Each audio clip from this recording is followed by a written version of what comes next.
So hello everyone, welcome back once again in self learning।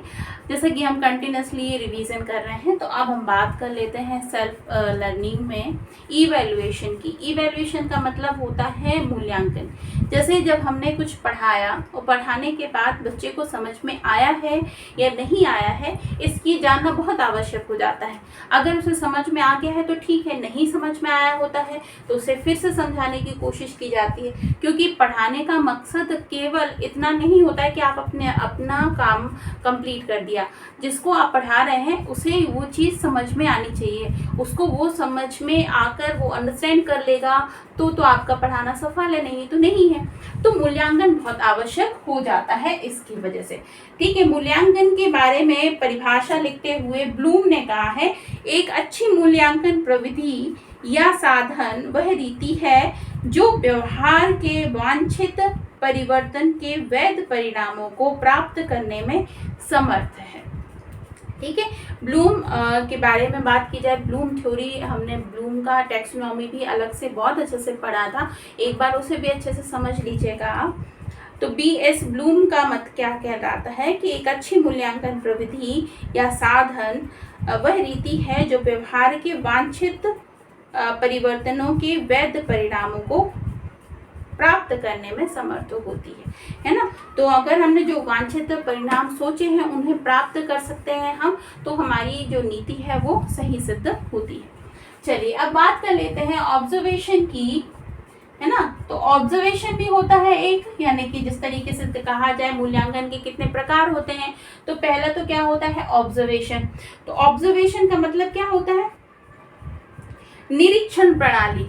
मतलब कितने प्रकार के होते हैं मूल्यांकन, अगर हम वो जानना चाहें तो सबसे पहले होता है निरीक्षण, फिर होता है क्वेश्चनायर, मतलब प्रश्नावली के माध्यम से बच्चे से प्रश्न पूछे जाए, फिर होता है इंटरव्यू, मतलब कि साक्षात्कार के माध्यम से पूछा जाए, फिर होता है चेक लिस्ट, यानी कि उसे चेक किया जाए, अलग से लिस्ट बना ली जाए कि ये उसे आता है तो ठीक है, अगर नहीं आता है तो गलत है ना। तो इन चारों प्रकारों से मूल्यांकन किया जा सकता है।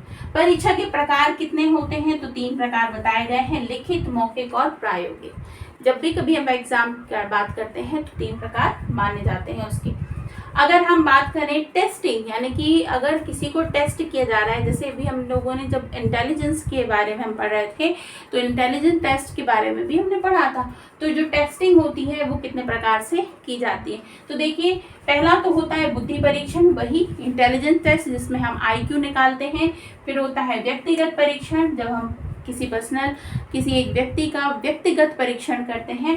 फिर होता है शैक्षिक परीक्षण, जबकि हम उसकी एजुकेशन का परीक्षण करते हैं। तो कितने प्रकार हो गए, एक हो गया इंटेलिजेंस टेस्ट, फिर हो जाता है इंडिविजुअल टेस्ट, और फिर हो जाता है आपका टीचिंग टेस्ट। ठीक है, फिर बात की जाती है डगलस और हॉलैंड के अनुसार, ये बात नोट कर लीजिएगा। डगलस एंड हॉलैंड जो हैं उन्होंने ऑब्जर्वेशन के 2 प्रकार बताए थे। क्वेश्चन पूछा जा सकता है कि डगलस एंड हॉलैंड के अनुसार ऑब्जर्वेशन की इवैल्यूएशन के कितने प्रकार हैं, तो 2 प्रकार हैं। पहला होता है आत्मनिष्ठ और दूसरा होता है वस्तुनिष्ठ। ठीक है, आत्मनिष्ठ का मतलब होता है सब्जेक्टिव टेस्ट, और दूसरा होता है ऑब्जेक्टिव टेस्ट, जिसको कहते हैं ऑब्जेक्टिव या वस्तुनिष्ठ टेस्ट। ठीक है, अब हम जब लिखित परीक्षा देते हैं तो लिखित परीक्षा में जो टेस्ट होता है वो होता है आत्मनिष्ठ टेस्ट, मतलब उसे कहा जाता है सब्जेक्टिव। ठीक है, आत्मनिष्ठ क्या है, सब्जेक्टिव,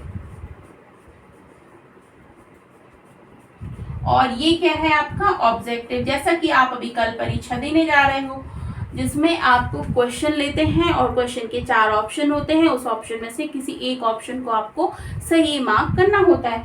तो सब्जेक्टिव को कहा जाता है आत्मनिष्ठ, जो 3 प्रकार से होते हैं। व्यक्तिगत, आपसे एक पर्सनली आपसे टेस्ट ले लिया जाए किसी बच्चे का, इंडिविजुअल टेस्ट जिसको कहते हैं, तो हो गया व्यक्तिगत। मौखिक मतलब ओरली क्वेश्चन पूछा जाए, ओरल टेस्ट हो जाता है। फिर होता है निबंधात्मक, या फिर उसे बड़े बड़े आंसर्स लिखने के लिए कहा जाए। तो आत्मनिष्ठ परीक्षा जो टेस्ट होंगे वो 3 प्रकार से होते हैं।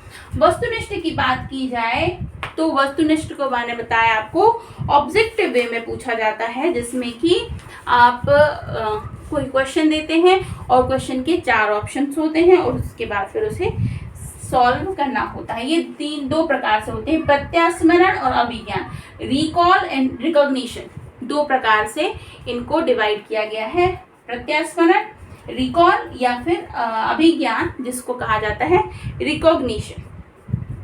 ठीक है, अब इसमें कैसे क्वेश्चन पूछे जाते हैं प्रत्यास्मरण में, तो एक तो हो जाता है आपका सैंपल और दूसरा हो जाता है रिक्त स्थान, मतलब कि fill in the blanks question देते हैं रिक्त स्थान भरने के लिए। और ये जो होते हैं ये 4 प्रकार के हो जाते हैं, alternative response, multiple choice, matching और होता है क्लासिफिकेशन यानी वर्गीकरण। तो आपको जो ऑब्जेक्टिव प्रणाली के अंतर्गत क्वेश्चंस आएंगे वो भी कितने प्रकार के होंगे, 4 प्रकार के होंगे। कैसे होते हैं, पहले तो होता है एकांतर प्रत्युत्तर, मतलब अल्टरनेटिव रिस्पॉन्स कि ये होगा सही या फिर ये होगा सही, ऐसे प्रश्न आएंगे।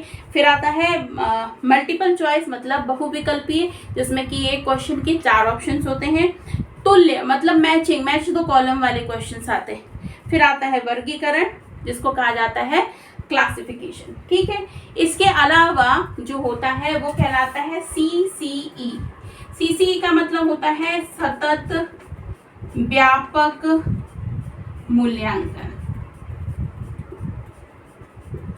सतत व्यापक मूल्यांकन का मतलब होता है कंटिन्यूअस कॉम्प्रिहेंसिव इवैल्यूएशन, जो कि CCE कहलाता है। मतलब एक परीक्षा तो आपकी बाद में हो रही है, जिसको हम 2 तरह से डिवाइड करते हैं ना, एक होता है समेटिव और दूसरा होता है फॉर्मेटिव। तो जो फॉर्मेटिव होता है वो आपका बीच में होता है ना, जिसको 6 मंथली 3rd मंथली एग्जाम्स भी कहते हैं, टर्म्स वाले भी कहते हैं।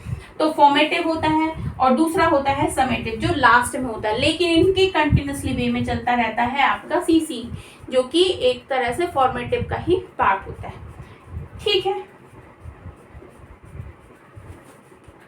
इसके बाद में आपके सिस्टम्स में देखा जाए तो क्या हो जाता है, आपका सेमेस्टर सिस्टम हो जाता है, ग्रेडिंग प्रणाली हो जाता है, क्वेश्चन बैंक हो जाता है, जिस तरीके से प्रश्न पूछे जाते हैं और प्रश्न पूछने के बाद में उनको मार्क्स दिए जाते हैं। ग्रेडिंग सिस्टम के बारे में भी एक बार जरूर याद कर लीजिएगा। मैंने CBCS सिस्टम में बहुत अच्छे से आपको समझाया था, एक बार उस वीडियो को जरूर देख लेना, जिससे समझ में आ जाएगा। O से लेकर F तक ग्रेड दिए जाते हैं। O का मतलब होता है आउटस्टैंडिंग, जिसमें 75% से ऊपर मार्क्स होते हैं जिसके, उसको मिलता है, जिसका अर्थ होता है सर्वोत्तम, है ना। A का मतलब होता है 65 से 74%, मतलब 74% जो होते हैं, बहुत अच्छा। A ग्रेड होता है। B ग्रेड होता है 55 से 64, मतलब 55% से लेकर 64%, जिसको कहा जाता है अच्छा। C का मतलब होता है 45% से 54%, जिसका मतलब होता है औसत, मतलब एवरेज। D का 35 से 44, औसत से कम यानी कि बिलो एवरेज। फिर आ जाता है E 25 से 35, खराब। F का मतलब हो जाता है 0 to 24, मतलब कि बच्चा जो है वो इस अटेम्प्ट में क्लियर नहीं हो पाया है, उसको नेक्स्ट अटेम्प्ट देना पड़ेगा। ठीक है, तो ये है कुछ मूल्यांकन संबंधी बातें, बाकी तो बहुत सारी बातें मूल्यांकन के विषय में कर ही चुके हैं। ठीक है ना, तो जाते जाते इस वीडियो को एक बार जरूर देख लेना, तो मूल्यांकन की जो आपकी मेमोरी है वो एक बार रिवाइज कर लेगी खुद को। ठीक, चलिए अब बात कर लेते हैं, कुछ और बात करेंगे हम थोड़ी देर के बाद में। तो इस वीडियो को यहीं फिनिश करते हैं, मिलते हैं बहुत जल्द नेक्स्ट वीडियो में। तब तक के लिए अपना बहुत ख्याल रखिए, पढ़ते रहिए, बाय बाय।